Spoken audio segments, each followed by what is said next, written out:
5, 10, 15, 20, 25, 30, 35, 40.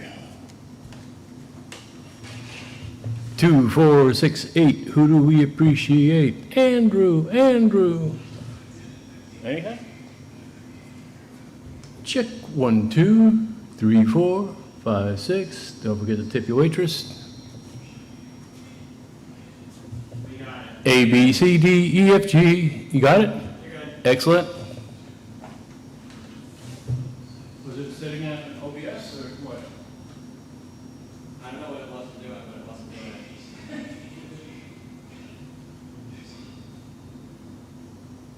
Alright, so let's turn those mics off. And there's some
hair looks really nice.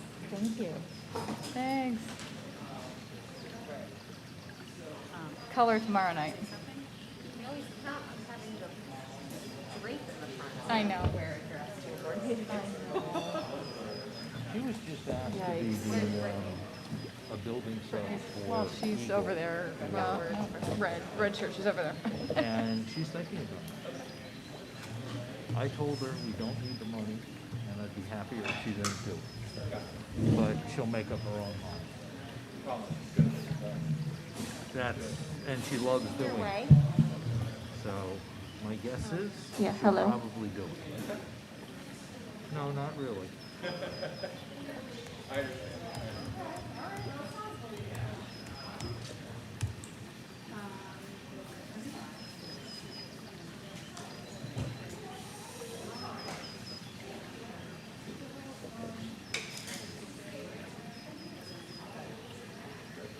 I had hand surgery, yeah. I had hand surgery. It went really well. It was healing very nicely until I, put my hand down really hard on something and scraped myself today. Who's wearing his mask below his nose. Yes, and I have a goose egg on my shin too from it, so. That was unintentional. He's healing I good. don't see Joella. Everything going okay with you guys? Oh, there she is. But she's behind. Yeah. And maybe it was her to sign. think alike. That's funny. Yeah, just do the reminders to Well, pull up. something. Yeah. Maybe Holly's gonna do It's it. a big book for our retreat. Well, a lot of it's notes and bibliography in the back, so it's really not, I need the the sections are footnote not that bad, believe me. But she has to notate everything. I'm excited to read it though. Yeah. It's a good, Oh, well, I originally read it 20 years ago. you read this 20 years ago?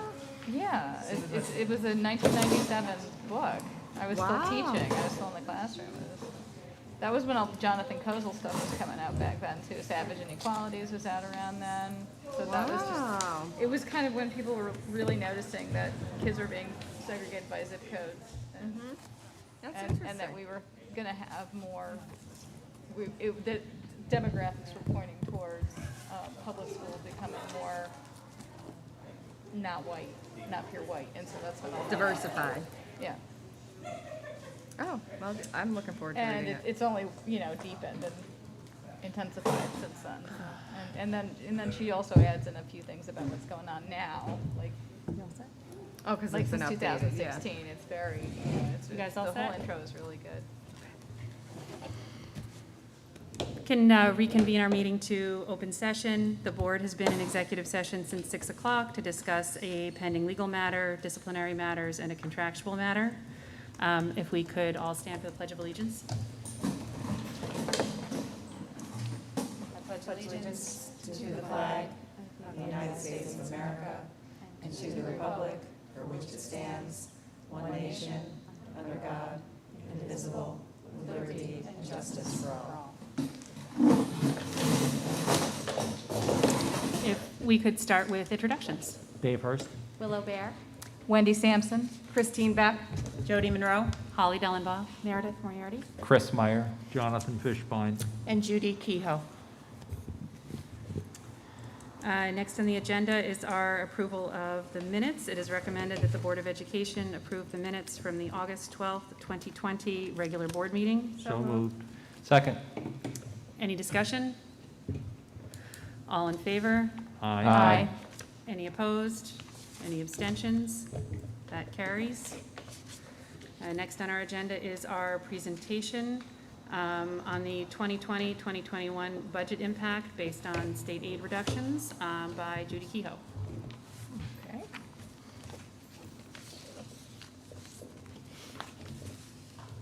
Am I in your way, Jude? No, that's fine. Brittany's going to put it on the big screen there in presentation mode, so it should be available to everybody. There has been a whole lot of media attention going on over the last few weeks about aid reduction, so we thought it would be helpful to do a quick overview for everybody. We are glad that we can focus on our mission because it kind of keeps us going towards the North Star here when we're swirling with all of the changes that we're looking at. So, about a week and a half ago, we received an aid payment in June that was reduced by 20%. We had expected to have a 20% reduction when we had adopted the budget, and we expected that that was going to come out of our foundation aid. We had planned for about a $2.6 million reduction. We thought we were being conservative. We increased it up to $3 million, and we made the decision to fund that shortfall with the charge to fund balance. Knowing that this aid reduction happened in June unexpectedly, it actually went to another aid category outside of our foundation aid. So we still don't know whether it's delayed or whether it's not coming at all. The state is indicating that it is dependent on whether or not they get federal aid. But if it's coming out of all aid categories, of course, that is a much greater impact to our budget, and it would be closer to $6 million. There's other uncertainty swirling around that because there have been some discussions that Questar has made us available or shared with us where they have talked with SED, where they're looking at other changes in the formulas. They were talking about if an aid payment had a statutory due date, they would withhold the 20%, but if there was no statutory due date, they would withhold 100% of the amount. So there's all sorts of formulas swirling around, but that number could be closer to $8 million. So it's significant, and we don't know yet what that will look like. The next slide shows what we had estimated for our state aid. On the far right column, you can see the reduction in the $3 million, which is what we estimated, lowering our aid to 26.1. We still have no idea what that final number will be, but what is breaking news for us is that the actual aid in 1920 is lower by about $150,000 in that other aid items line item. So you can see we were pretty close with our projections for all of the aid categories except for those other miscellaneous aids. On the next slide, the terms that we've listed here, you've all seen before from the prior years of reduction. So whether the state is calling it the DRA, the Deficit Reduction Assessment, gap elimination adjustment, they've got all sorts of different ways of referring to it, but at the end of the day, it really doesn't matter what they call it or what formulas they use. We will receive what they are able to remit to us. So we have quite a bit of uncertainty in that regard. The DOB is supposed to provide a detailed plan to school districts that will lay out what this will look like, hopefully answer some of these questions, and that's not due until the end of the month. So until then, we'll really just keep an eye on it and wait and see what the impacts are. We just got word that another aid payment is due in next week, and that too will also have the 20% withholding. So that in and of itself isn't shocking. All other local governments have had reductions in their aid around that amount too, but it is significant to our bottom line. One of the other things, if you go to the next slide, that has been bandied about in the media are some changes in state laws that are designed to give some more budget flexibility for school districts. One of them is to allow you to take a loan against your own funds by drawing on your reserves via a loan to cover your COVID costs. Why is it via a loan? I'm confused. Like, do you have to? You have to pay back the restricted reserve. So when all of those reserves were created, whether it was the ERS reserve, TRS reserve, the money went in, and by law is supposed to be used for the stated purposes. So their cash flow flexibility is saying you can tap into it while you're having a financial hardship, but you need to pay it back. And with interest. With interest. with a reasonable interest rate. Did they give you a timeline for how long that should take, or? You know, I don't remember seeing a timeline in it, but I think as long as it's outstanding, you have to pay the interest. So I think the ultimate question will be, how long are we potentially in a bind via cash flow? 5 to 7 years. So the bottom bullet relates to bond anticipation notes, which is short-term financing. So what they did there was they said, oh, if you're having problems making your debt service payments, you can extend your term. Right now it's limited to 5 years, and this new law lets you move that out to 7 years. But those notes are all held by third parties, whether they're underwriting firms or banks or whatever. So that may help you 1 year to next in your budget, but ultimately it's going to cost the district and ultimately taxpayers more money, because you're just extending the amount of time that you have to pay interest on. So these are tools, but I would say we would have to be in a much different place were we to want to take advantage of these. We have a few other higher priority or higher benefit options available to us before we would get into this component. Okay. So if you go to the next slide, this shows you what our actual unaudited fund balance and reserve amounts are as of June 30th, which is what we had put out there at the last board meeting, with the exception of the second line from the bottom. The undesignated portion of our fund balance is at 3.8 million, and that is down, largely based on that state aid reduction of about 150,000. So that lowers that number to 3.68%. Typically, we try to have that up closer to 4%, which is our maximum amount. So it's lower, but it's still within a healthy range, but it is different than what we had covered at the last meeting. So lastly, I don't want you to think that there's cause for fiscal panic in the district by any means. But these prospects of the aid reductions are certainly concerning, and especially if it goes on longer than 1 year. We entered this year in pretty strong financial position, so I think we're able to weather these reductions at least into the coming year, and depending on the magnitude of where we land with it will really determine what other actions we may have to take ultimately. So in the meantime, we're continuing to conserve cash. Whenever we are in a period of fiscal uncertainty, we hold off on expenditures that are not essential. If we have any vacancies, we'll leave those unfilled as long as we can. There are certain project-based expenditures, for instance, in O&M that we're holding off on until we have a better sense of what our ultimate financial hit will be. We can tap into the reserves that we have for the stated purposes, so that with board approval ultimately becomes a source of funds for us. And if we get really in a pinch, we can look at those loans from the reserves. And we also have that fund balance, even though it's below the 4%, down to 3.68, that is a place that we can tap into as well for short-term impacts. So not great news, but we still don't have answers to all the questions, so. Judy, can you just address how we're tracking our COVID expenses and how FEMA may or may not? Another Support any of source that? of great unknowns. So we've been tracking our costs since this started back in March. We have set up a whole system to track these costs so that we can report them into FEMA.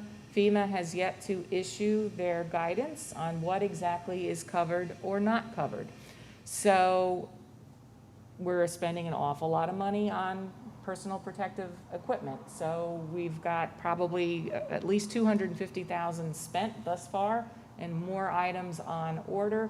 We're probably going to be looking at, as the year goes by, $700,000 or more in PPE costs. So if FEMA covers that, that is great news for us because they reimburse us at 75%. But we don't know exactly what they're going to cover.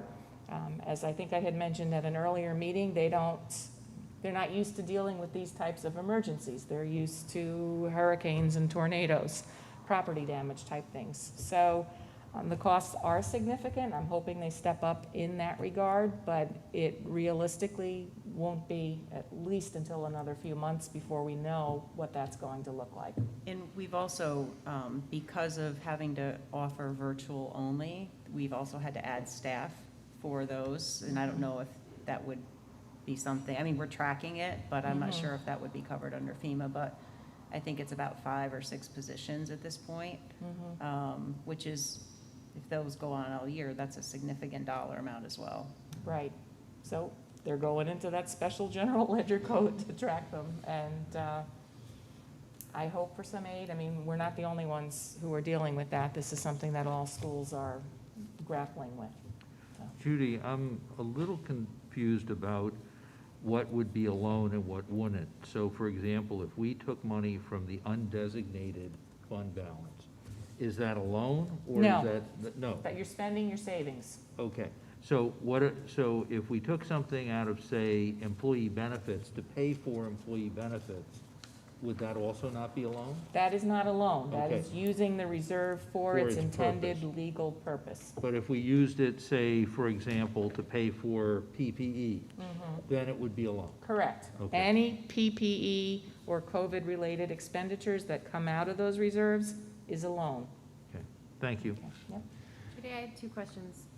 The 8 million that you estimated for withholds on statutory expenses that had statutory due dates, is that on top of the 5.8 or does it raise our No, it estimate to raises. 8? Okay.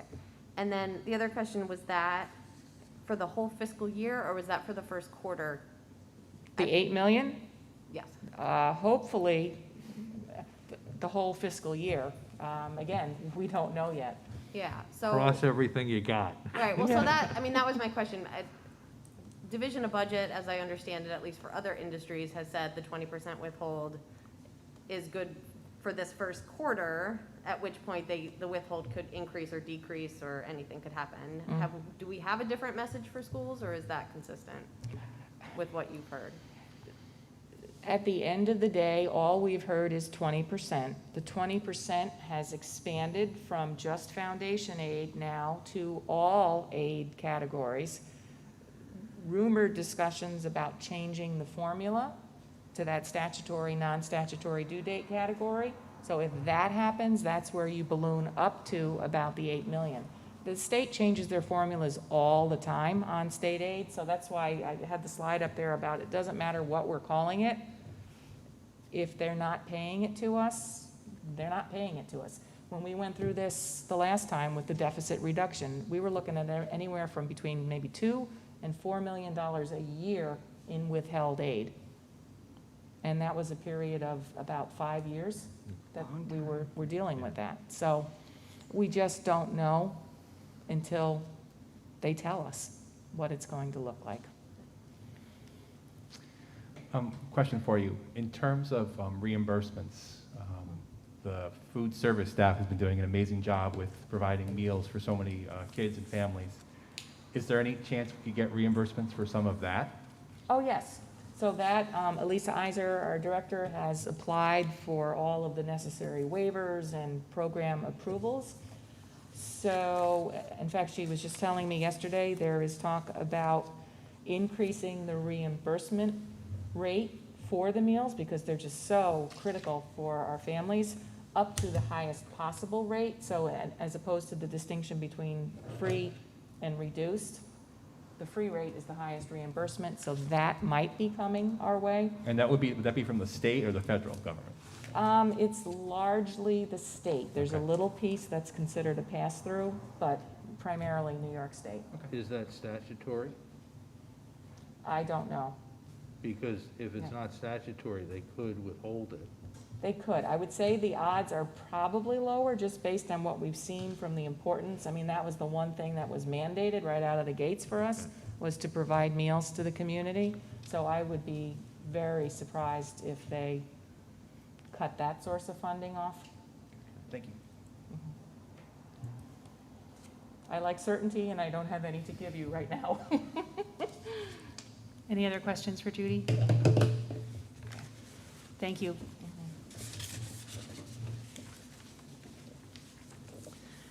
Next on our agenda are our meeting reports, and first up is our superintendent's report. Sure, thank you. I first wanted to turn it over to Dave Hurst, just to give everyone an update on the number of kids we have participating in virtual only versus on-site, and then also just to quickly discuss an update on some of our curriculum updates regarding race and sexual harassment. Okay, thank you. So to date, we have 581 students that have elected for virtual only. That comes to 265 at the elementary level. And for that cohort of students, we've created a virtual learning academy, which we have 13 teachers dedicated to this, plus some special education providers, an E&L teacher, part-time pushing into the program. So it's essentially going to be running like a sixth building. In fact, it's would be the third largest building if we were to sort of categorize it that way. So we have very healthy numbers there. We have staff that the last 2 days they've been doing nonstop planning and PD. Today they went through about 6 hours worth of PD that they requested. After yesterday sitting down and working through schedules and just the logistics of being set up, we have them housed. All of the teachers are going to be housed in our LMC here at the high school, where Laurel Jones will be able to be in there to oversee that. We have a support staff also helping sort of with some of the clerical work.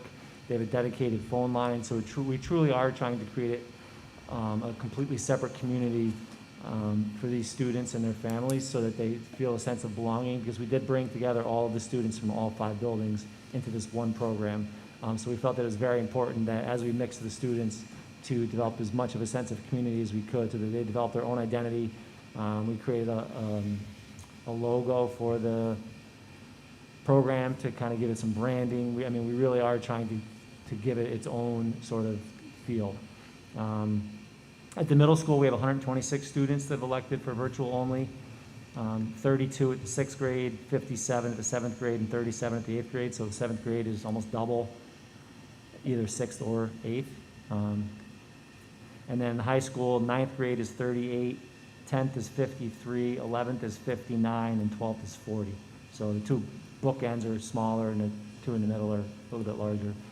But overall, the balance from grade level to grade level is fairly close, which that obviously helped in our planning.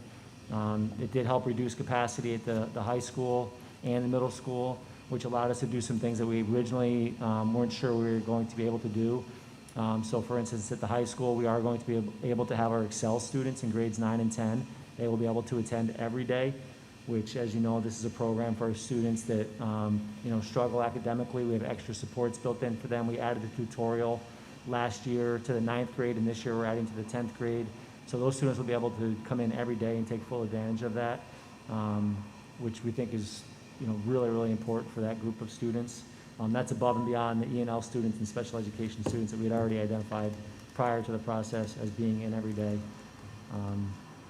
So those are the numbers to date. They've held very steady. We've had a few new families enroll in the district within the last few days that have elected remote, but outside of that, it's been, the families were very good about completing the waiver on time, so that we were able to do proper planning and really put together what we think is especially the K-5 model.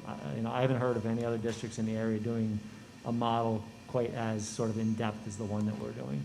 So we're very proud of the model that we're proposing. You want to just update on Yeah. what we're thinking to? So the summer curriculum work has been well underway. We're very fortunate in terms of for sort of what we're considering our culturally responsive teaching. We have been able to work with, Harriet's been working very closely with our English department and social studies department in some of the planning. We're still in the very infant stages of this work, but they've also, at the same time, they've made quite progress, right? So the 4 areas that they're really looking at are the curriculum itself, and I'll give some highlights in a second in each area. Sort of just this idea of sensitivity of language, and this is something that Harriet really brought to the forefront, that, for instance, eliminating the read aloud of the N-word is something that Harriet's very passionate about and gave great research as to the rationale behind that. So she's just working with teachers to understand things like that. So we're doing a lot more training in PD, both through Harriet, and we're also looking at utilizing someone named Cornelius Miner from Teachers College, who they're the ones that develop our elementary and middle school program. So we're working with them. And then also interdisciplinary opportunities. So just to highlight a few things, so for the curriculum, in terms of reading curriculum, we're adding several new titles across different grade levels to include major works written by diverse authors. And it's interesting, this is an area that we're very fortunate. Harriet was an English teacher, then she was a building principal before she began this work. So she brings a lot of credibility to her work with our teachers. And like some of the texts that they initially pulled out, she's like, yeah, they're great because they're written by, say, a black author, but it's actually not written very well. So she's getting them to understand that it's not just about selecting titles that might check off the boxes, but really being thoughtful about selecting titles that are at the appropriate reading level and are appropriate works of literature, not just for the fact that they sort of check off the different equity boxes. So we're sort of very happy about that. So this year in the English department, they're essentially choosing a variety of titles and sort of using this as a pilot year, because we don't want to say like, these are the books we're going to use and we're going to use these moving forward forever. So different teachers are going to try different texts and they're going to kind of discuss and see which ones works, which ones didn't through the course of the year, and they'll work with Harriet on that. We've added a bunch of titles to the elementary series.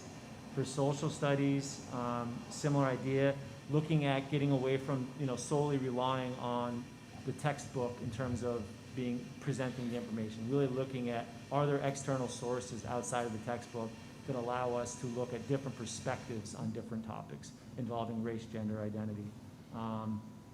So I think the one thing I do want to highlight is the interdisciplinary piece, and this is, I think, goes back to the spirit of why the lab school was developed, was to sort of pilot programs that could eventually be developed throughout the entire school.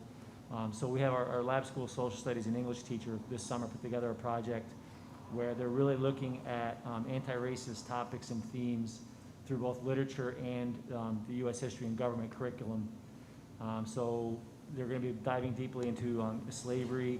They're going to be working through the 1619 project, reading excerpts from Stamped, Racism, Anti-Racism in You, and so forth. So just really looking at an interdisciplinary approach to this, which hopefully that'll generate ideas that can then be spread to the overall school. So I do, sort of thinking ahead, knowing that this work is just starting, I was thinking that typically in October, I give my academic update. Well, given that we had, I have no sort of state testing results, no Regents exam results, there's really there's nothing to report, right? So I was thinking it'd be a valuable use of that time to have, Andy and Nick would be here representing social studies and English, and they'd be able to give you, much more detail on how things are progressing in terms of what they've actually been able to do the first few months of school. And I was also going to invite Fred Powers and Kristen Connor to talk more about the movement we've made in terms of increasing our curriculum in sexual harassment, consent, sexual abuse, in those areas. They've done a ton of work over the summer, really integrating across health, PE, facts, our social emotional curriculum. They've put together a lot of great new units across those areas. And for me to try to summarize that in this little piece would not do it justice, so I'm going to ask them to come and give all of that in much more detail and allow you to ask them questions, because while they're providing me with all of the information, they're much more intimate with the details than I am. I think I that's wanted to give you an update. Yeah. I think that's a great idea. Are you able, I'm just curious, to share any of the literature that they're considering? I do have more of the, it's on the elementary side of things, than the high school, and I lost my page where it was on.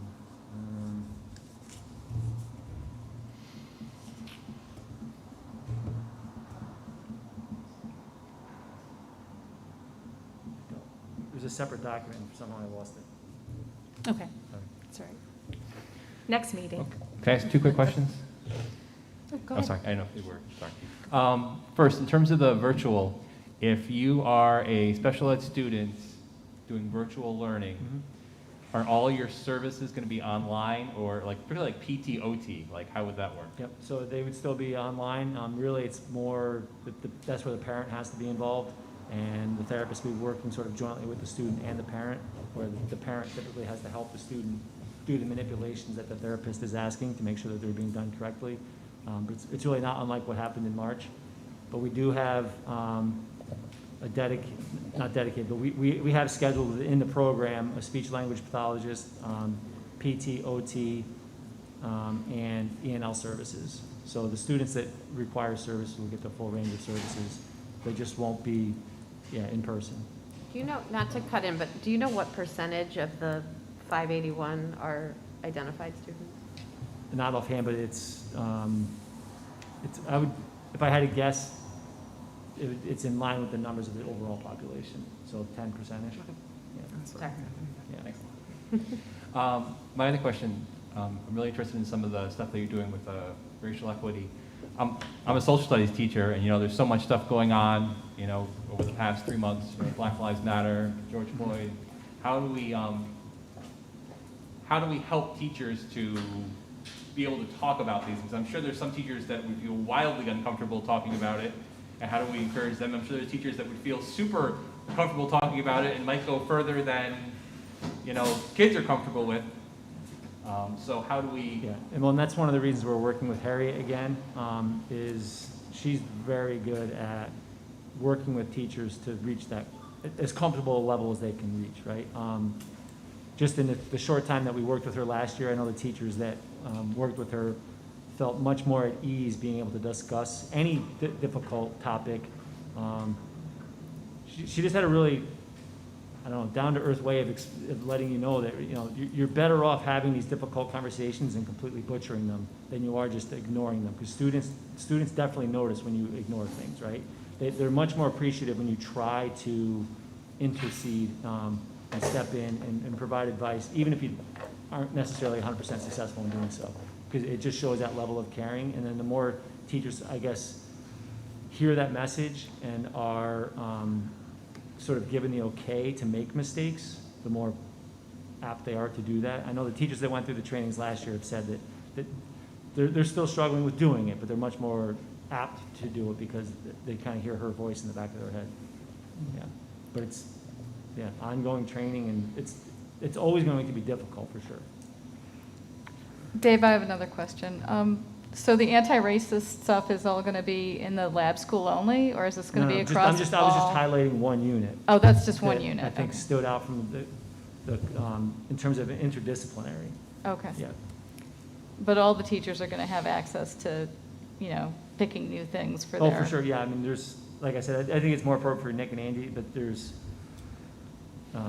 every unit, if there's 15 items in there, every single one of those units has 3 to 4 new ones Right, embedded within them. because it's going to go like across all the 11th grade that is American Lit. It's going to be every Right. American Lit teacher, which Right, there's probably for sure, 5 or 6 yeah. different teachers who teach that. One sort of baseline at the high school level is that every course is required to include at least one major work written by a diverse author. And that's not to say they won't do more, but that's just kind of the starting point. Mhm. You mentioned the PD that the Virtual Learning Academy teachers Yes. were doing. Can you speak to some of the professional development that the middle school and high school teachers are doing in order to be able to manage Yep, so. the 50 AB split? We did a 2-day summer boot camp like we typically do, and this year, given that it was done virtually, our attendance went up quite a bit. In years past, we'd have 50 to 60 teachers attend. This year, we had closer to 100. And I think that's because, in the past, if you saw on the program, you know, there's maybe only one session that you wanted to attend. Depending on where you live, you may or may not want to drive here for an hour session, right? But virtually, a lot of teachers take advantage of just one session here, one session there, because they were able to just do it from the comfort of their home. We also made all of the sessions available. We recorded them all, so teachers could watch them on demand. So we had huge response to that. These past 2 days, our tech coaches have, so we have 4 at the middle school, 3 at the high school, plus we have our tech integration specialist who's housed at the high school. They had sessions running nonstop throughout the day. Departments were working within their meetings. We'll have more next week before the students arrive, but there's been a ton of PD available to teachers. And they, just walking around today, seeing them, they've been very appreciative. Yeah, for sure. In the event that things go so well in the fall and numbers stay down and there's no mandatory closures, et cetera, do we have spaces as a plan B for 581 students to return to campus? Yes, I mean, so the middle and high school is easy because they're all already scheduled into the classes. And so that part works out. The elementary, depending on, because again, we sort of are telling families that they can only return to the 10-week marks. So if all 265 decided they wanted to go back to in-person in November, then those 13 teachers, we'd have to reshuffle things around, but yes, there's room, but we'd have to obviously take the 13 teachers that are dedicated to the program and put them back in the different buildings and reshuffle things around a little bit. And, I'm sorry. And we had them originally accounted for in the Right. buildings K-6.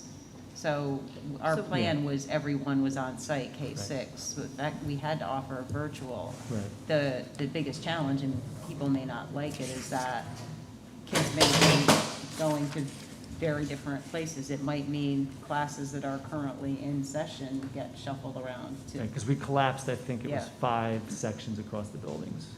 So would the plan be for them to stay with their cohorts from what would be the 5 buildings, keep their teacher and all go to one place, or we would shuffle them all back into the general population? Well, they don't have to be shuffled because Right. we don't have, those virtual numbers are higher in Okay. some cases. Yeah. I have a question, Dave. Mhm. So did the English and social studies supervisors reach out to like the teachers to see if they had some, literature already incorporated into their curriculum? Okay, so they did that. And then the other thing, I was talking to a student who's going to Skidmore and he was taking a playwright class. And the teacher decided to change the curriculum to all Black playwrights for the year Right. to do something different. Have we ever thought about maybe like for like a senior or junior elective English course to do like Black literature? Maybe look and see if that's something that would be of interest. Like I know my son's taking Race in America as his Well, freshman seminar. So I was just wondering if that was something that maybe we were thinking about incorporating or trying out to see if there would be an interest in that type of coursework. I mean, we do have our race course at the high school, which is very popular. And that really is, that almost is an interdisciplinary course. So that's an area where an increase could be made. I don't know that we would necessarily have the need for another standalone course, because I think that course is probably the appropriate place to do it. Okay, Yeah. thank you. Any other questions? Yeah, just, Thank you, Dave, for all your work on this. I know setting up the Virtual Learning Academy was a huge ask. I did want to ask you, though, regarding the schedule for the K through 5. I know we talked about the potential schedule and it almost mirroring the typical day in the sense that it lasted from around 9 to 2. Right. And I have concerns about that schedule working for our youngest learners, K through 2, because I did have 2 kids who were involved, who were doing virtual learning over the spring, who were in kindergarten and 2nd grade. I feel like I do have an insight in what that feels like to a kindergartner.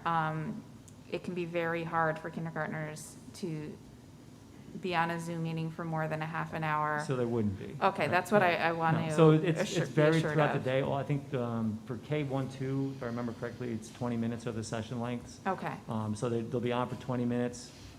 So for an example, they might be on for 20 minutes for the full class morning meeting. Then one group of students would be on for, so the classes are all going to be broken into, at K2 level, they're all broken into thirds.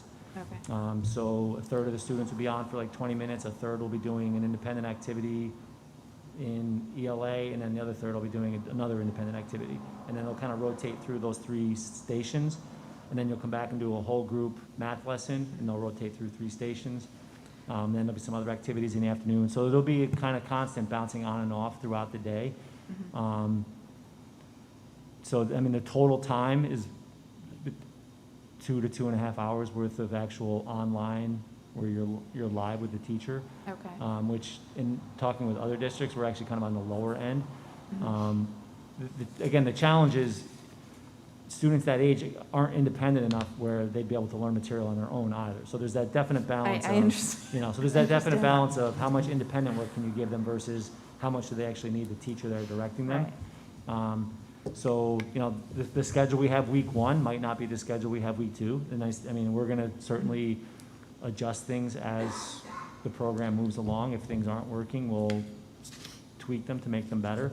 Right, that's what I yeah. wanted to hear, Yeah. because I want parents also to know that they can talk with the teachers and say what is working for their individual child, and feel that they have some control over that, that if a child is really struggling and not able to do what is Right. being asked of them, at those younger years, I want to make sure that our teachers know that they have the flexibility to work with the parent to see what can Right. work for that And particular child. another thing we did build in is we built in office hours every day for students and parents to make contact with teachers. Okay. So that could be sort of homework help, it could be just parents needing time to check in. So we did build in a sort of a communication vehicle every day where parents and students have the opportunity to meet one-on-one with the teacher. Great. Right. One of the things, though, I think that some parents were confused about, and maybe it's because of the way the model was in the spring, is we are responsible for making sure kids are getting appropriate instruction, and we're responsible for daily attendance and making sure that we're meeting minimum requirements. So a parent can certainly express concerns and things, but ultimately they can't kind of pick and choose, I only want my child on 30 minutes a day, because then we're not meeting our obligations for educating their child either. So, I understand, we're- but- I think there were some parents, at least early on, who thought that they were going to kind of create their own schedule, and that just doesn't work. Right. But if a schedule is not working for a child, we want our families to be able to talk to the teacher Sure. and see what they can do to make that work. Right, absolutely. To satisfy our obligations, but also take into account the individual needs, because this is not the ideal situation for 5 and 6-year-olds. And I love the idea that this virtual learning academy is going to be a 6th school. I love that. What are our plans, however, if a child is in person and then has to move into the virtual learning? I understand we can't just shove them into a pre-established class. So what is their learning going to look like? Are they going to have any contact with a teacher? Are we going to be evaluating them in any way? Like, how is that going to work? So, I guess, under what condition would they be thrown into? Say, a child has been doing in-person learning, and then, someone gets sick or something, and they decide they need to do virtual for the rest of the semester. Yeah. So, we do have some capacity at a couple of the grade levels if an emergency arose like that. But most likely, they'd be doing pretty much asynchronous. We would have to set them up with sort of pre-recorded. In essence, we'd have to have them sign up for something like Khan Academy, where then they would send us weekly updates. Okay. And they could utilize iReady as well, which at least that way, that gives us an assessment of where they are. Okay. That is not an ideal situation for sure. Okay. Yeah. Are you talking elementary level, or are you just talking? Elementary. Yeah. Elementary level. Yeah, middle and high school is easy because Right. basically, They just slip in if you're and here out. every other day versus not here at all, you still follow that same model. Right. You're still in a class, you're still live streaming, it's not a difference. But if you're elementary and all of a sudden you need to be out for an extended period of time, we're not live streaming elementary lessons. Right. But at the same time, for you to just jump into the academy, you're not gonna know any of those students or the teachers either. And they might not even be in the same place curricularly as your teacher, because not everyone's necessarily in the same exact place, especially in like science and social studies where, science in particular, where we're sharing kits, they rotate through which ones you're doing. Yeah, I mean, But we know would we know this try- is gonna come up, we're gonna have to make arrangements. when Yeah, do we it. would try to integrate them into the online academy, If we though, I can. would imagine. I mean, I'm just going back to having a sick kid in ninth grade where she was out of school for a while. And even if they're a little bit behind or ahead or wherever from being in person versus going to an online format, Right. it's still better than what we got when For she sure. was homesick for 3 months. sure. So, I mean, I hope that we can find a way Just to integrate them into an online setting if that were to be the case. Somebody, I think a parent would probably be able to get them caught up if it was like kindergarten, first grade, I would hope. Any other questions? Okay, and then I wanted to bring up this topic of athletics, because I think there's a lot of misinformation out there. And I thought I'd put together a few slides.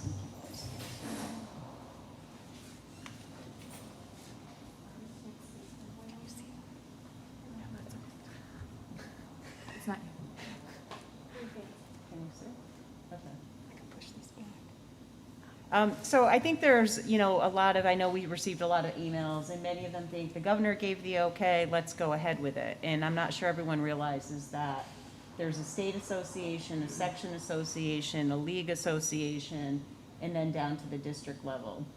So this past week, superintendents provided feedback to Section 2. That was due actually Tuesday to them. This NISFA is the state association who said that they would come out with guidance by Friday. And I'm hoping that that's either in combination with the Department of Health, or Department of Health has indicated they have updated guidance. Because school districts in our reopening plan were told to follow the Department of Health guidance and state ed guidance. So right now, the only thing we have is the governor, who on August 15th said that some sports could resume as of September 21st. So until we have further guidance, we don't really know what that looks like. So what the governor had said is that some competitions could begin. He indicated tennis, cross-country, field hockey, soccer, and swimming could begin practice in competitions, practice only potentially for high-risk sports, which are considered football, cheerleading, and volleyball. And then local decisions has to follow the CDC guidance, which is also the DOH guidance, which is what I just indicated we're still waiting for. So some of the sports classification, this is from New York State, are identified as low-risk: cross-country, tennis, which they identify as singles only, swimming, and bowling, which is not a fall sport. Moderate risk are baseball, softball, doubles tennis, gymnastics. Again, not all of these are fall sports. Field hockey, swimming, soccer, and other track and field. And the high-risk sports are football, wrestling, hockey, cheerleading, lacrosse, and volleyball.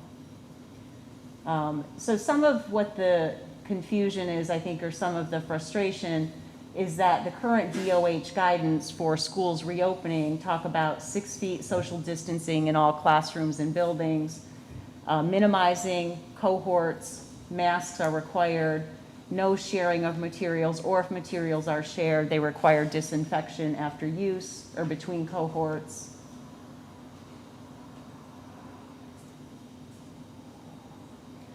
For some areas, such as PE, choir, and band, the Department of Health requires 12 feet social distancing, both indoors and out, with masks. Locker rooms are not permitted to be used. No visitors are allowed unless there's a health or safety risk. And travel competition is considered high risk for Centers for Disease Control.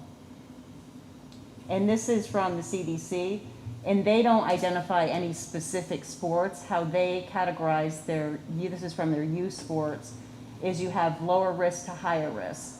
And you can see that skill building, team practices are lower risk, within team competition, so this would be our students playing among themselves, competition with teams from your area, which would be the local capital region, and then full competition from different areas. So you see they go from low risk to high risk, but they don't identify specific sports because they take into account cohort mixing and travel. So some of the things that we have in place for our reopening is we don't have any after-school time. So after-school help, all the clubs, based on DOH guidance, is virtual. All clubs are virtual. And to begin the year, no choir or music, or band, I should say, really, because of the 12-foot distancing when playing or singing or wind instruments. The other concern is obviously transportation and putting, we have to currently socially distance. For our transportation, students are on the same bus in the morning, same bus every day after school. We're not allowed to vary from that. We do have a bus driver shortage. I think every district, I'm not saying anything new, that's a fact. We currently have no late buses for academics or extracurricular. And the other concern that I know has been raised is we have for 7 through 12 students an alternating day schedule. So not all students are present. And I know that that's a concern with if you are a student who doesn't have a means to get to school for practice or competition, that essentially could eliminate you from participating in games or practices. The New York State Education Department did indicate that transportation may be provided, but districts are not required to provide transportation for interscholastic athletics. So that was just recently released. I think that's the last slide. So that's what I wanted to share, in that we currently don't have guidance. Hopefully we'll have some from the Department of Health and the State Athletic Association by Friday. And these are some of the conflicting pieces of information that we have currently from DOH for our, or what's included as part of our reopening plan. So I wanted to. Sure. Just first, we got a bunch of emails. Some of them stated that all other suburban districts have agreed to do sports. In your conversations with other superintendents, is that true? Have they all signed off on it? No, the superintendents are waiting for additional guidance. Without the guidance, you don't know what the parameters are to have a reopening plan with athletics. Okay, so like no school in the Suburban Council at this moment has a plan to go forward with sports. They're talking about it. There's Sure. just lots of discussions, but there's no suburban that has a sheet of paper that says this is how we're going to do sports. No, not to my knowledge. Okay.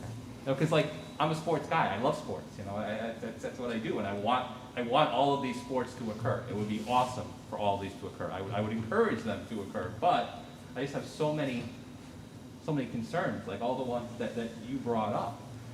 You know, as a school board, like I feel my number one job is to make sure these kids are safe. You know, these kids come here, and at a minimum, we should send them back to mom and dad, no worse for wear. You know, and I do have worries. You know, I have worries about this. You know, we get emails throughout the year about, you know, well, is this safe or is this safe? And I don't know. In this case, I don't know if it is. I want it to be. You know, some of my neighbors are seniors in high school, and they play football, and I want them to play football. I feel awful that they couldn't, but I also can't look them in the eye and say it's going to be safe. I also, like, you know, as a sports guy, I always feel, you know, sports always get favored, you know, and I try and push that off. But in this case, they are.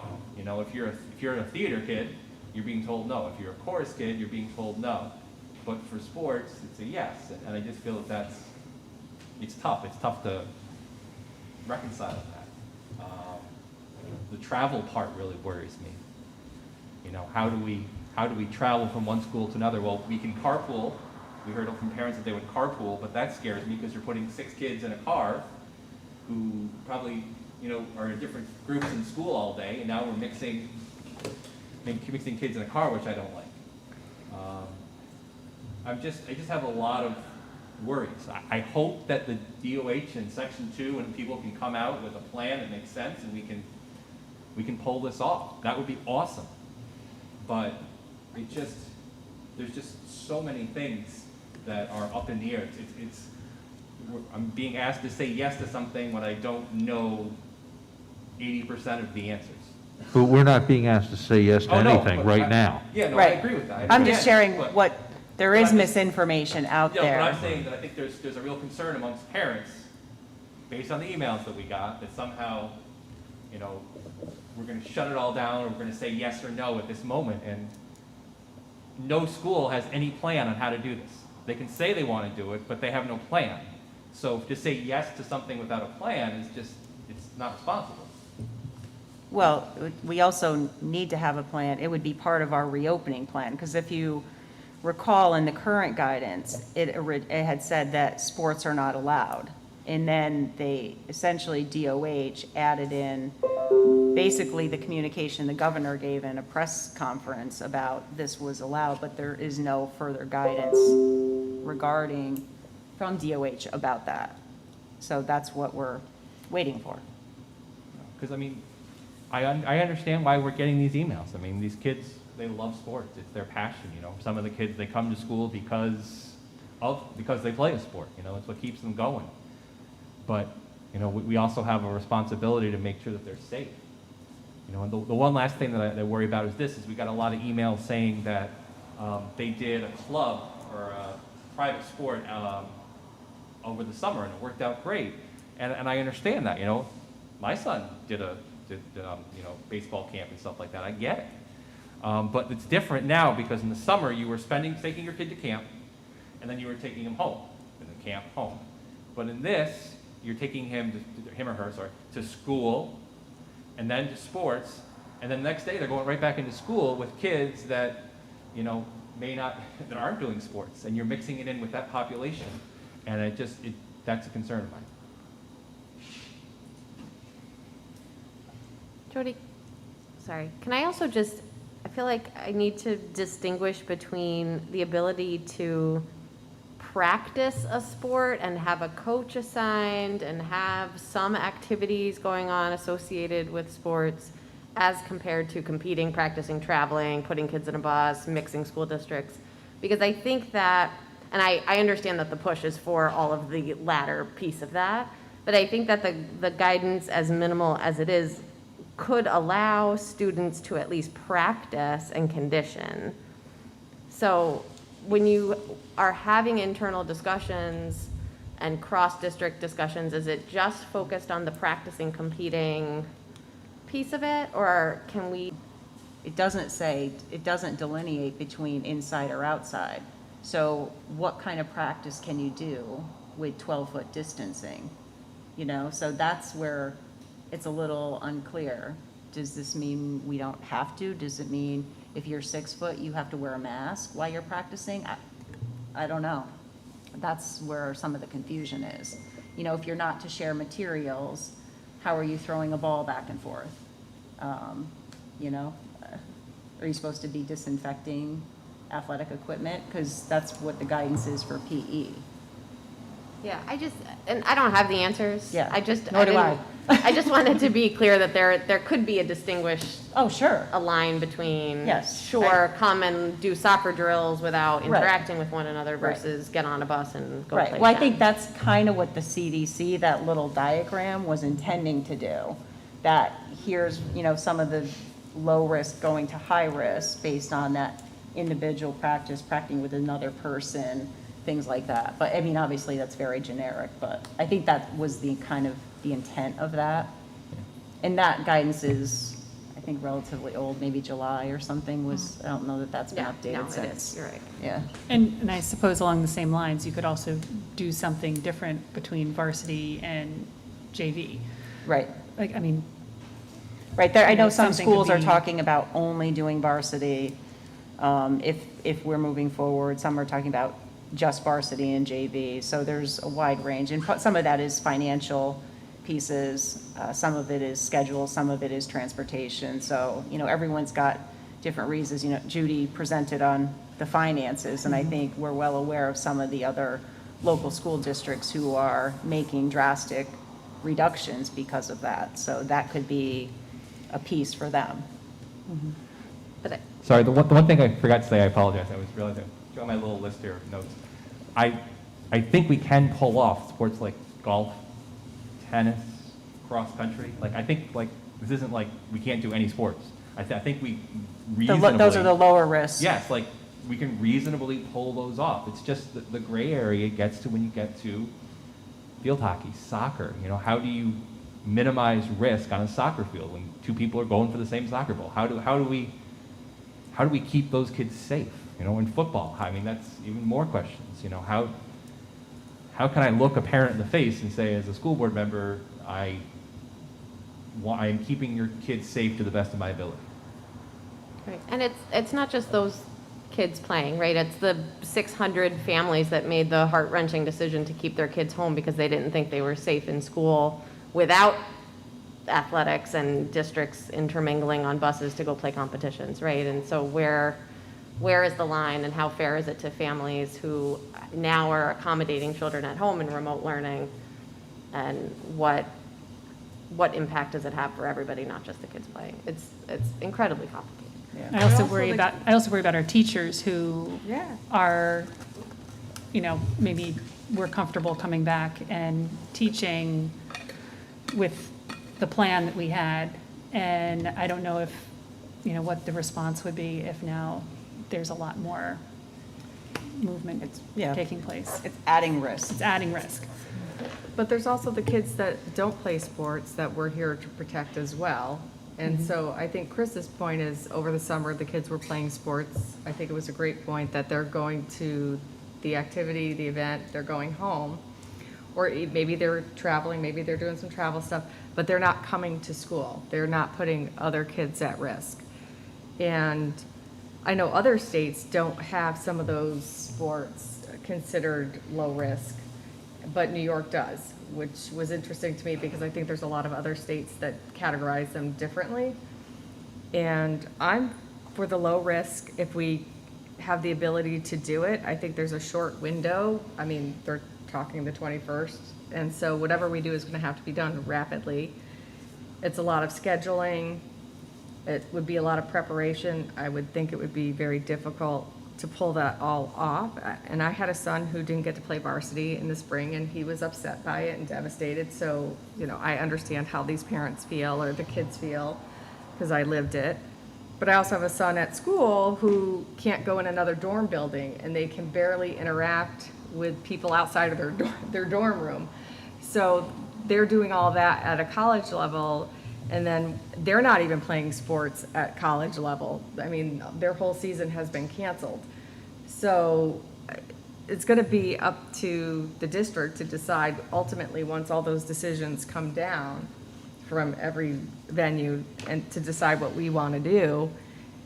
And I just think it would be hard to justify doing anything other than low-risk sports, which it breaks my heart to say that.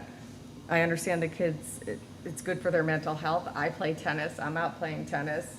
So I understand that it's important to be out there active and playing sports, so it's a hard decision.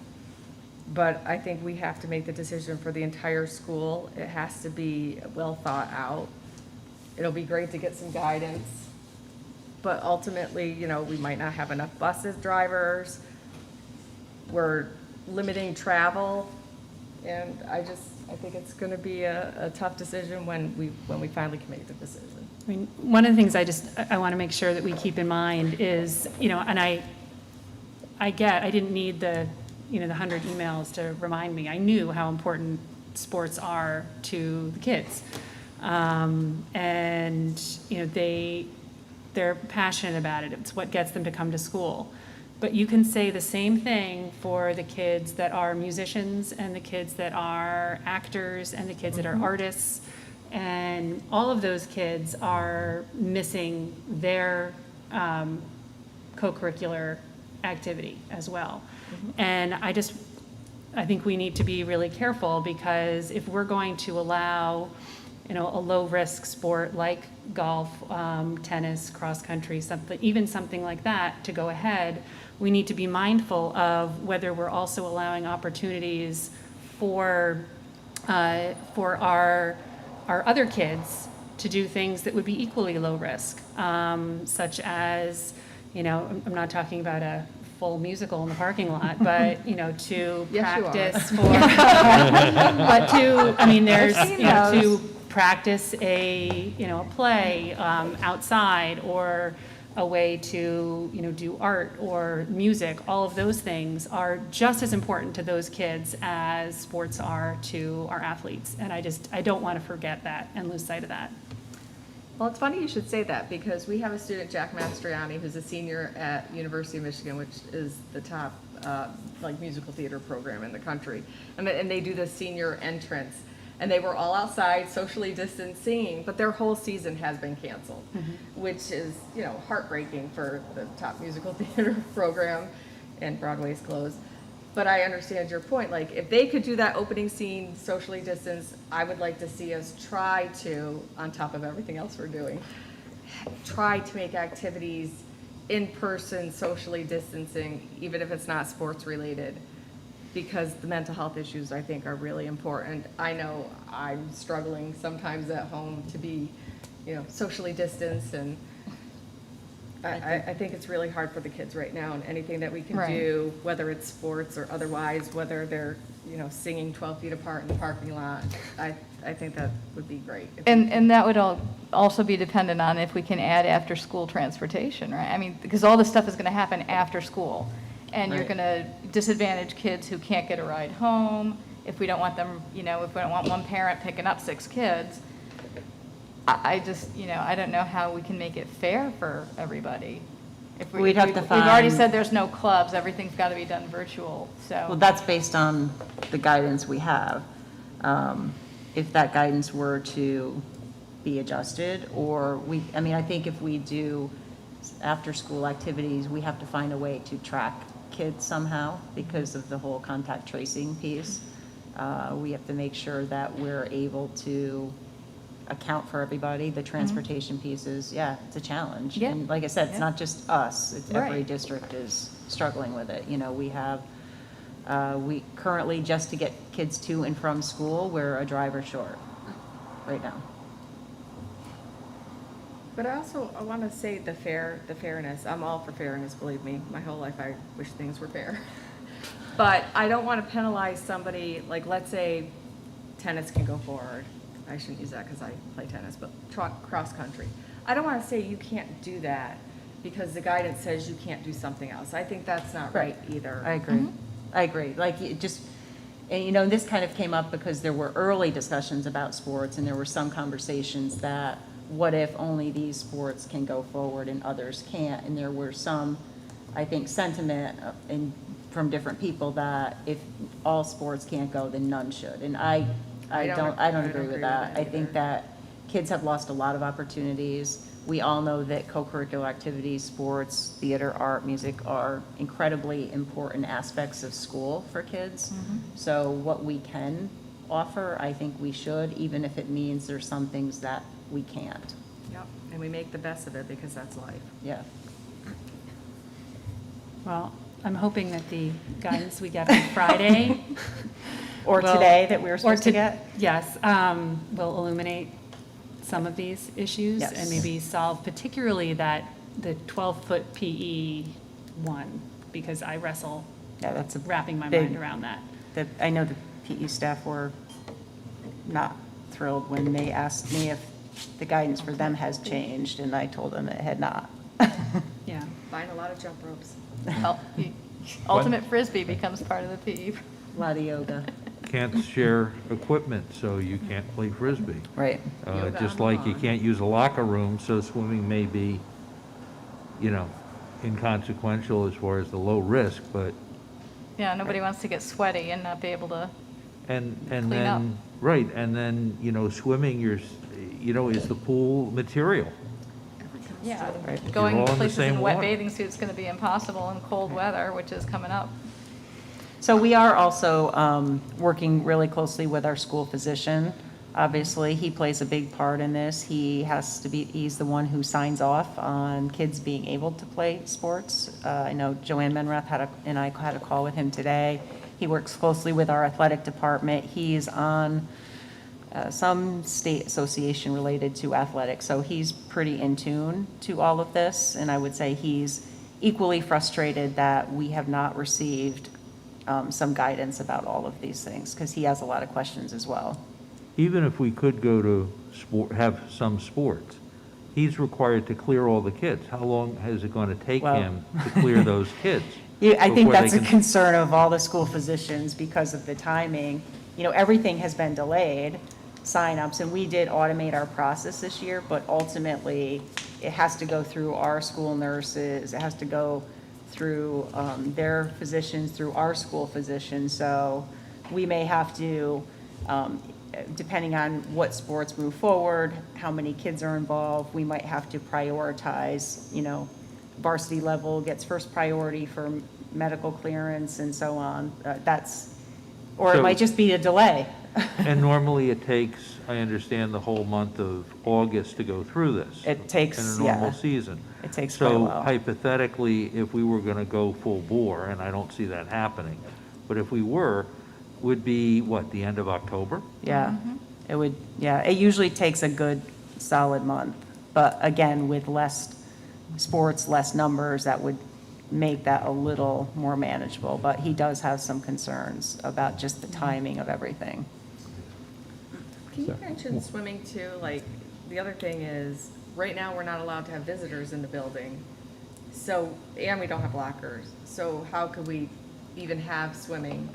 Right. Because nobody's allowed to come in the building. And so that's gonna limit a lot of things. The school physician, he actually was concerned about swimming, particularly because of the ventilation. The heat in there. The humidity. Yep. And I think that, at least for youth sports, for swimming, you are in the pool, you swim, you get out, you put a mask on. But if you have any numbers in a swim area, and he said, you know, I've had 6 kids, all swimmers, competitive swimmers. He said that he's very concerned about just the ventilation piece in an indoor environment for swimming. Sorry, one more thing. It's just my opinion, but I would just ask this, that like, Jody, I'd ask that like we wait for the guidance, and we get the guidance, and then just, once again, just for me, you know, when you meet with the superintendents, have a good faith effort to see how we can make this happen. I mean, well, let's see if we can. Right. You know, and if the cards play out that we can, that's great. I want kids to have opportunities. I want seniors to have their varsity fall season, you know. You know, those kids have been playing sports, you know, since they were 4 and 5 years old, and I want them to have that opportunity. So if we can, that's great. But if we can't, then, you know, if the superintendents could come together and have that conversation, it's just going to be very tricky if we have, you know, those mixed elements. You Right. know, some people say yes, some people say no. It's just having that conversation across the whole council and figuring Right. out what's best for the kids Right. and how can we pull it off. And I think there's probably going to be a little inconsistency anyhow, just because some schools are saying financially they can't do it. Some schools are saying, I'm using my gym as classrooms or lunch spaces, so how am I supposed to use it for volleyball, let's say? And we have different gyms, but some schools are not in the situation we are. And some schools have indicated that they would only consider a varsity level only. So I think there will be some disparity anyhow, but I agree. I think trying to be as consistent as possible is helpful. And it also, you know, if you're going to have competitions with other schools, you need other schools to compete against. Thank you. So that's my update, and hopefully that helps clarify, I think, some, at least in the emails, it sounded like there was a lot of misinformation that we received. No, thank you. Hopefully it But I do want to thank all of the parents that did write emails. That, I mean, they obviously put a lot of time and thought into sending the emails, but as Holly said, I mean, we're really aware of what it's like and why we should allow sports, and, you know, we're trying to do everything we can. but we wanna might keep not be able We to. want to keep school open, too. We want to keep school open first, educate the kids first, sports the second. One question I had is, where are we with the tents? So they were ordered. They are scheduled to arrive around the 14th or 15th of September. Okay. Is that still your As understanding, far Judy? as I know, yes. How many did we get? We had 2 for the high school, I think 1 or 2 for the middle school, and 1 for each elementary school. I don't, maybe the middle school only got 1 because I they have the think one. pavilion. Yeah. Yeah. Okay. And we are, I know Ray has been working on trying to set up some Wi-Fi access in some of those outside areas. I mean, the challenge is that we have kids logging on from home to participate. You can't really do that model outside because you're using these boards to display the kids at home. But if you have activities that work for that, kids could still use their Chromebooks outside. Any other questions for Jody? That's it. Thank you. Next up is our board report, and I did just want to say first off that it really is, I know we all have masks on our faces and are sitting apart from each other, but it's nice to see everybody in person. And it was also, I wanted to officially welcome back all of our faculty and staff, and not too long from now, our students. And to recognize, we had 12 employees celebrating milestones this year. And I wanted to particularly call out Donna Asprian for her 35 years of service to the district, because that's a pretty big number. And I know we didn't have our normal, big welcome back in-person day, and I just want to make sure that that those milestones get recognized. And also to make everyone aware that we have 27, if I counted correctly, new employees joining the district this year. And I wanted to offer all of them a welcome to Bethlehem. And lastly, I just wanted to really thank you, Jody, and everybody else who's been working on getting us to this point where we are reopening. It has been I think it's an understatement to say it's been a monumental task since over the summer, since March, and I just really wanted to extend our thanks for all the work that you've done. Thank you. Does anybody have anything else they'd like to share at this point? One, I was excited to get dressed up and go somewhere. I admit it. I definitely was. Dress up for the occasion. To thank you, Jody and Dave, for all the work that you've done. I know it's been a very stressful summer, and very appreciative of all that you do. And I also wanted just to wish Mr. Patrick O'Connell good luck in his new job. He took a last-minute position closer to home, and he is such a wonderful individual. He's like an absolutely fantastic musician, would play at Proctor's. It's a loss to the district, and I was sad to hear that he left, so. That was it. In addition to that, we just found out on Friday that Mr. K is retiring at Hammergrail, and he told the parents, and we're all crushed. At the end of the year, don't start. At the end of the year. Right. But still, we're all very sad, so I would strongly urge the board to deny his request. If we could keep him for another 5 or 10 years, that would be great. So, but I wish him nothing but the best. Seeing no other comments, next on our agenda is our public comment. We did receive some comments coming in through email. As stated, we had a number of comments with respect to the athletics issue. We had over 100 emails in support of allowing fall sports to proceed in a variety of different ways, which I know everybody, I think, received. There were 2 emails in opposition to allowing fall sports to go ahead for naming safety reasons. And then we did have 2 other comments come in. One from Jill Hughes, who asked if to please share this article and quote with the board. And it's an article from the Washington Post, which I will send around to everybody. But the quote is, in addition to academic gains, Black students taught by Black teachers exhibited better behavioral outcomes. According to 2015 research by Adam C. Wright, a professor of economics at Western Washington University, behavioral assessments of Black students in the classroom significantly improve when they have a Black teacher rather than a white teacher. Wright found that as Black students receive instruction from a greater number of Black teachers, the probability of suspension decreases. In a 2017 study, Wright and his team showed that students of color placed with a teacher of color were less likely to argue or act out than minority students placed with white teachers. And again, I'll send the link for that article around. And then the last comment came in from Joan Walters, who writes, I was wondering if it would be possible to set up a BCHS student drop-off point at Eagle Elementary School. Even though only 50% of the students will be going to school each day, many more parents will be driving and dropping off. And I understand that all students being dropped off are asked to arrive at the same time, 7:45 a.m. All traffic currently has to exit to Delaware Avenue, and this backs up through the parking lot, and there are many conflicts with vehicles trying to enter from Delaware Avenue and exit. To help alleviate traffic and separate the traffic arriving from the bypass from traffic arriving from Delaware Avenue, it would be very helpful to use the Eagle Elementary School parking lot as a drop-off point.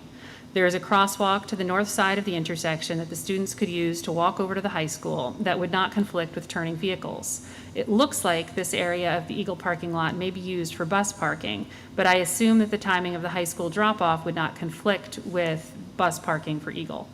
Thank you for considering and for all you are doing to make this school year happen. So parents actually already do that, some of them. It's a little trick. So it wouldn't conflict with bus parking if someone wanted to drop their child off and turn around in Eagle or something like that. The only thing I would just say is that crosswalk, no one stops at it generally, so it would just be mindful that, I mean, they're high school kids, so I assume that they can navigate a crosswalk, but so I think that there are some parents who've already figured that out, that they can avoid the congestion and the students can walk across and get there, but I think that's a viable option. And with all of our drop-off, arrival, and dismissal, I think it's hard to know how that's going to go until we actually see the number of parents dropping off. Like, we are trying to, at the elementary, stagger that time, but we may need to adjust that a little further. I know at Slingerland's today, they were having Chromebook pickup, and the traffic got backed up onto Union Street, and 3 police showed up because neighbors were complaining about the traffic. And Heidi was a little concerned that this is potentially what it's going to look like every day. So I think until we kind of get into the groove of the bus dropping off and the parents dropping off, we're going to have to figure out what's going to work for traffic flow. But sure, that's an option people can take advantage of. Yeah, I continue to have some concerns about what the middle school is going to look like, because it's already a tricky parking lot. So we might have to make some adjustments. So that's the one, area when we're thinking about how that's going to work. I'm not really sure until we actually experience it. So Holly, you should talk about the book that we're going to read for our retreat, since you picked it out. You and Meredith picked it out. Oh, well, we'll talk about it at our retreat, but it's, if you want to hold it up. The board is meeting for a board retreat the end of September. I think it's September 30th. I might have the date wrong. I think that's whatever that Wednesday is. Yep. And this year for retreat, as you guys know, we decided to read this book that Christine is holding up. It's called Why Are All the Black Kids Sitting Together in the Cafeteria and Other Conversations About Race. It's by Dr. Beverly Tatum, who was a former president of Spelman College and is a psychologist. And one of the reasons that we focused in on that book in particular is that it really seemed to address a lot of issues that are germane to education in particular. So I'm hoping that everybody takes the time to read through it and that we can have a robust discussion at our meeting. I originally did read that back in 1997, so the 20th anniversary edition. So there's a lot of really new stuff added as well, and some other essays are in there. But yeah, it's very timely. So. And thank you to everybody in advance for taking the time to read it.